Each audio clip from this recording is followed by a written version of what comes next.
बोलो, मैं मसीह के साथ क्रूस पर चढ़ाया गया हूं। अब मैं नहीं, मसीह मुझ में जीवित है। तो मैं आ जाऊं। अगर किसी को लगता है, कई लोग कहते हैं मैं बहुत कोशिश करता हूं, मुझसे बाइबल नहीं पढ़ी जाती।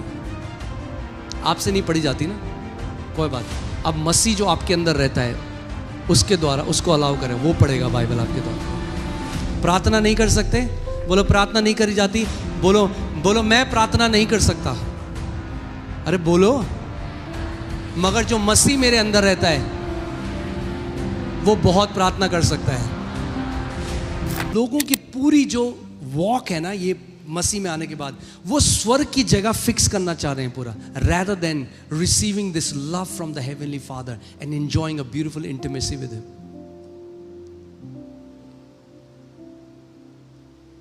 पूरी जो जद्दोजहद चल रही है वो ये है कि स्वर्ग ना चला जाए हाथ से।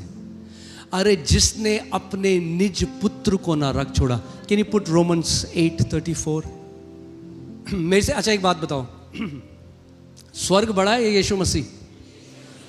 पक्की बात? जो लोग मानते हैं स्वर्ग बड़ा है हाथ उठाओ। पता नहीं आप जाओगे नहीं जाओगे।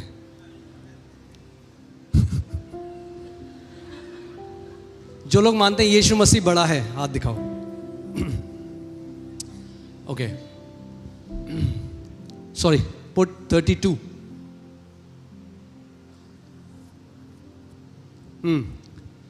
तो अगर यीशु मसीह स्वर्ग से बड़ा है, जब वचन कह रहा है जिसने अपने निज पुत्र को भी ना रख छोड़ा परंतु उसे हम सब के लिए दे दिया, तो वह उसके साथ हमें सब कुछ क्यों कर ना देगा।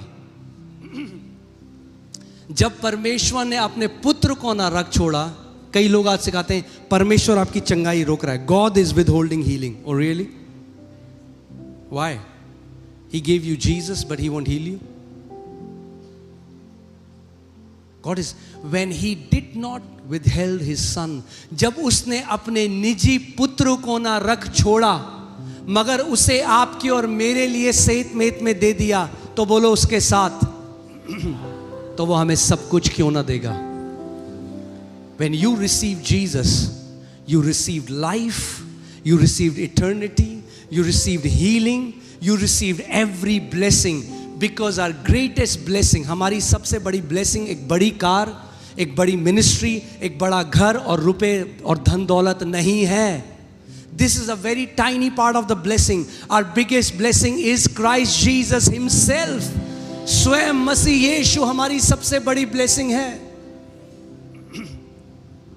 बोलो, मैं मसीह के साथ स्वर्ग में चढ़ाया गया हूं।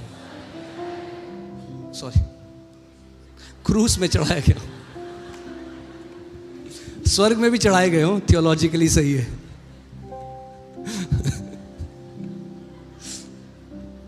ये शायद प्रभु ने उनके लिए बुलवाया है जिनको डाउट हो रहा था, जाएंगे नहीं जाएंगे।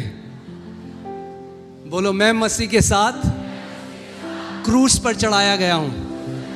अब मैं नहीं, मसीह मुझ में जीवित है। Hear this. What is Paul doing? Paul is not saying that he has lost himself as an individual. इसका मतलब ये नहीं कि जैसे बोले हम मसीह में समा गए तो अब आप हो ही नहीं कुछ। नहीं, you will remain who you are.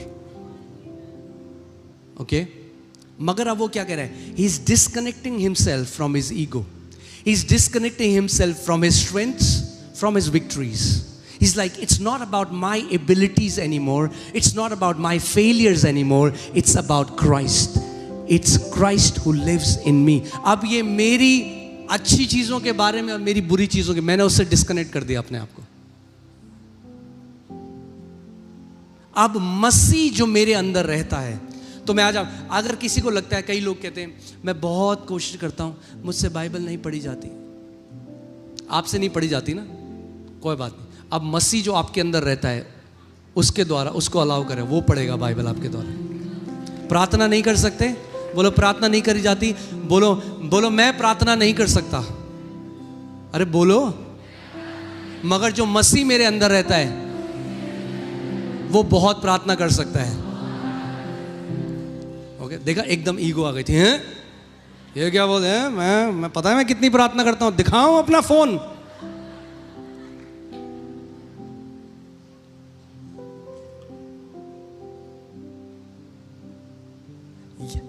Can you put Romans 8:3, Romeo 8:3, और उसके बाद हम प्रार्थना करेंगे। Okay, Romeo 8:3। क्योंकि जो काम व्यवस्था शरीर के कारण दुर्बल होकर ना कर सकी, क्या था? व्यवस्था हमें धर्मी नहीं बना सकती, उसको परमेश्वर ने किया, अर्थात अपने ही पुत्र को पाप में। What law could not do, God did by sending His Son. जो व्यवस्था नहीं कर सकती थी, वो परमेश्वर ने अपने पुत्र के द्वारा किया। आप जानते हैं व्यवस्था परफेक्ट है, व्यवस्था खराब नहीं है। व्यवस्था अपना काम परफेक्ट। कैसे? व्यवस्था कैसी है? शीशे की तरह है। किसकी तरह है? शीशा आपको आपके चेहरे में जहां गंदगी है वो तो दिखा सकता है, मगर गंदगी को साफ नहीं कर सकता। Law is like a mirror. It shows you your flaws, but it cannot fix your flaws. That's why law does an awesome job. Amen. व्यवस्था बहुत अच्छा काम करता है, जिसके लिए परमेश्वर ने उसको बुलाया था। Law is amazing to destroy self-righteousness when used it lawfully. क्योंकि व्यवस्था के द्वारा कोई भी धर्मी ठहराया नहीं जा सकता। मगर कैसे आप धर्मी ठहराए गए हो? हाँ, 2 मिनट और फिर वीजा की प्रार्थना कर रहे हैं, टेंशन मत लो आप। कैसे?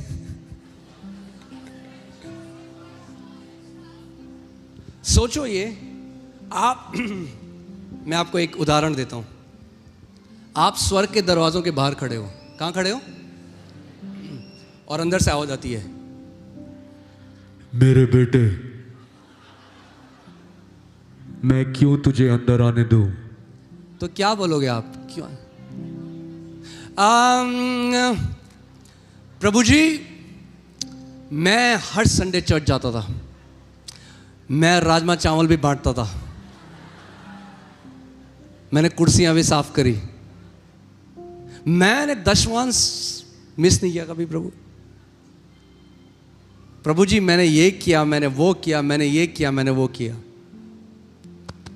मैंने खोलो दरवाजा और अंदर से हो जाएगी गलत जवाब। और आपके बगल में एक व्यक्ति खड़ा है, आप बोले अरे ये क्या? आप उससे बात कर रहे हो पहले, जब तक आप कर रहे हो, कितने घंटे प्रार्थना करता था? 2 घंटे 10 घंटे।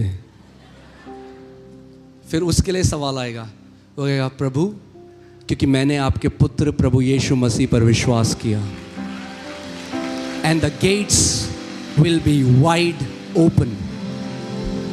हालेलुया। इसका मतलब मैं किसी भी रीति से ये नहीं कह रहा कि हम प्रार्थना नहीं करेंगे। मैं खुद घंटों प्रार्थना करता हूं, मगर मेरा धार्मिकता मेरी प्रार्थना पे नहीं निर्भर है। Prayer is powerful because I commune with my father, I build relationship with my father, I fast. हम लोगों ने 40 दिन उपवास किया था। हम लोग उपवास भी करेंगे, हम लोग प्रार्थना भी करेंगे, हम ऑल नाइट प्रेयर्स करते हैं, हम लोग एक पवित्र जीवन जिएंगे। These are the good works that salvation produces.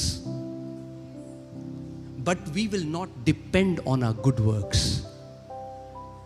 If we depend on our works, then our standing will not be solid. It will be like this.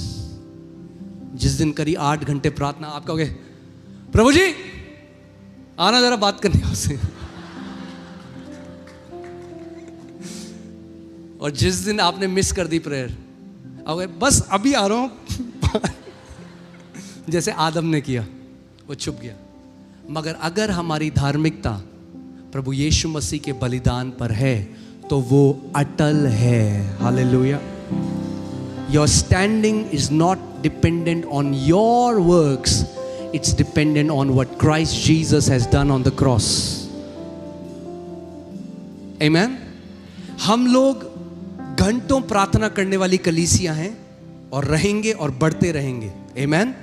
हम लोग देने वाली कलीसिया हैं, हम लोग उपवास करने वाली कलीसिया हैं, हम लोग पवित्रता में चलने वाले लोग हैं। Apart from all of that, still our righteousness is not on our works. It is only on the sacrifice of Jesus. Amen. Hallelujah. आइए खड़े हो जाएं।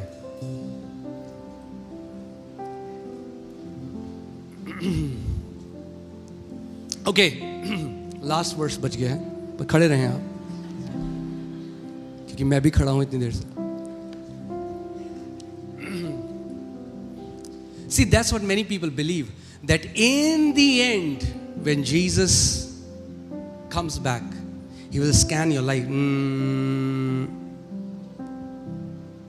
And whether He will take you with Him or He will not take you with Him will depend upon your works.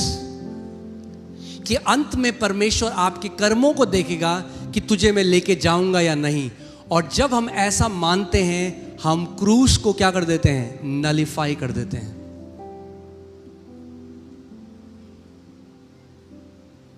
If in the end it will be about works, then why did Jesus sacrifice? What was the meaning of the sacrifice? क्या जरूरत पड़ी यीशु को? क्योंकि हर धर्म हमें यही तो सिखाता है। Every religion teaches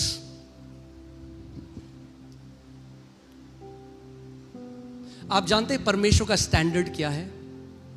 perfection. क्या है परमेश्वर का स्टैंडर्ड? परफेक्शन। तो अगर आपको तराजू में भी रखा जाएगा ना, अंत में अगर तराजू में रहेगा तो प्रभु कहेगा ओके परफेक्शन, चलो। क्या? परफेक्शन। वहीं पे एक ऐसा व्यक्ति आया जिसने कभी शराब नहीं पी, कभी उसका कोई इंस्टाग्राम अकाउंट नहीं था, उसने कभी नॉन वेज नहीं खाया, कभी सिगरेट नहीं पी, सुबह 4 बजे उठा, चिड़ियों को दाना डाला, कुत्तों को खाना खिलाया, सब अच्छा काम किया। और जब वो परमेश्वर के सामने खड़ा होगा और तराजू में बैठेगा, God will say no, because His standard is perfection. Can you put James 2:10? Because no matter how good a person is, चाहे कितना भी अच्छा हो, अगर वो एक चूक कर दे अपनी लाइफ में, in his entire life, how many mistake? How many? Do you know Moses made one mistake? He disobeyed God once and he was denied entry into the promised land. That is a picture of the law. If you try to be justified by the law, अगर आप व्यवस्था से धर्मी ठहरना चाहते हो, तो Bible कहती है तुम अनुग्रह से गिर गए हो। क्योंकि सोचो, परमेश्वर ने जिस व्यक्ति के द्वारा व्यवस्था दी, अगर उसको एक गलती में नहीं अलाउ किया, तो आप, do you think you can make it if Moses could not? The one through whom God gave the law could not enter the promised land through the law. क्या लिखा है? क्योंकि जो कोई सारी व्यवस्था का पालन करता है। व्यवस्था क्या है? झूठ मत बोलो, चोरी मत करो, व्यभिचार मत करो, अपने माता पिता का आदर करो, सारी चीजें। And the 10 is a summary of 613 commandments. 613 आज्ञाएं हैं। कितनी? 613। तो वचन कह रहा है अगर आप पूरे जीवन में पूरी व्यवस्था को मानो, you obey the entire law to the T, परंतु एक ही बात में चूक जाए तो वो सब बातों में। God considers if you break one law, one commandment, you have broken all 613.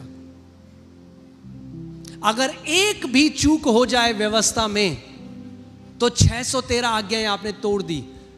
And then Jesus said, if you look at a woman and you imagine adultery in your heart, you have done it. So now tell me, who stands before God in their works? कौन है जो परमेश्वर के सामने खड़ा हो सकता है अपनी धार्मिकता में? उत्तर है कोई भी नहीं। इसीलिए मसीह यीशु को हमारे लिए आना पड़ा।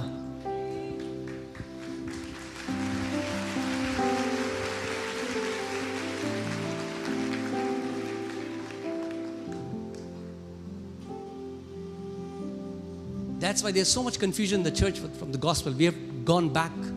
हम वापस व्यवस्था में ले जा रहे हैं लोगों को. That's why many people are going back into the bondage. They have no assurance of the gospel. They don't have any confidence.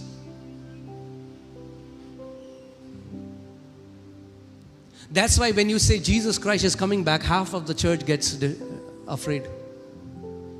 आप बोलो यीशु मसीह वापस आ रहा है, डर जाती है कलीसिया. And then in the morning they sing, Oh Lord, I love you.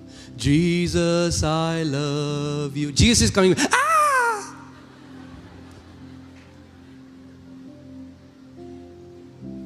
कुछ तो दिक्कत है. अरे जिससे प्रेम करते हो, जब खबर सुनोगे वो आने वाला है तो नाचने लग जाओगे. Why will you be afraid?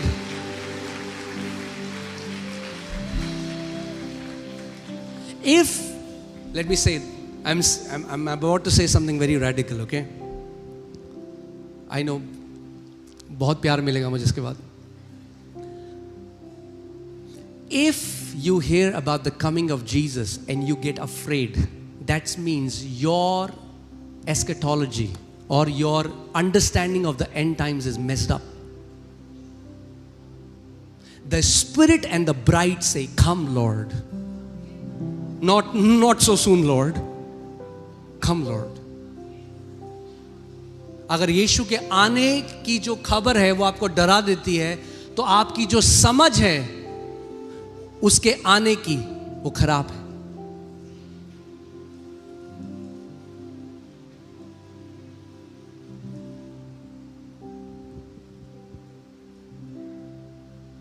Because it is taught that he will tell many people that I never knew you.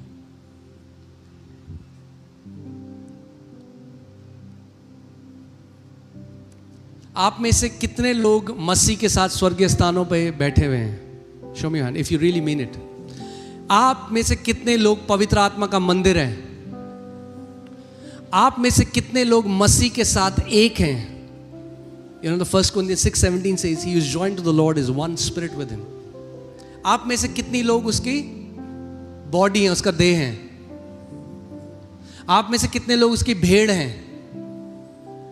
यूहन्ना 10:27 वो कहता है कि मैं अपनी भेड़ों को जानता हूं और वे मेरा शब्द सुनती हैं और वे मेरे पीछे हो लेती हैं. आगे 28, और मैं उन्हें, और वे कभी, अगर भेड़ हो तो नाश नहीं हो सकते.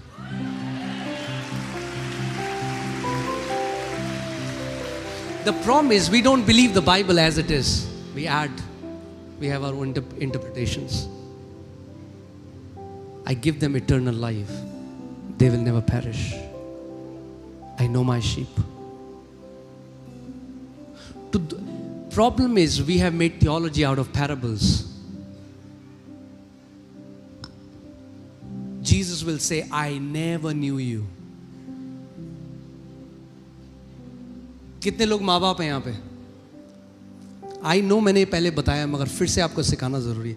कितने लोग हैं जो अपने बच्चों की शक्ल में आँख दिला के बोल सकते हैं ये कौन है? मैंने तो इसको कभी नहीं, I never knew this person. मैं कभी इसको नहीं जानता था. Anybody? If you do that you will be a liar. God is not a liar. Jesus did not say, I knew you once, I don't know you now. He said, I never knew you. But to his sheep he says, I know my sheep. I know my sheep.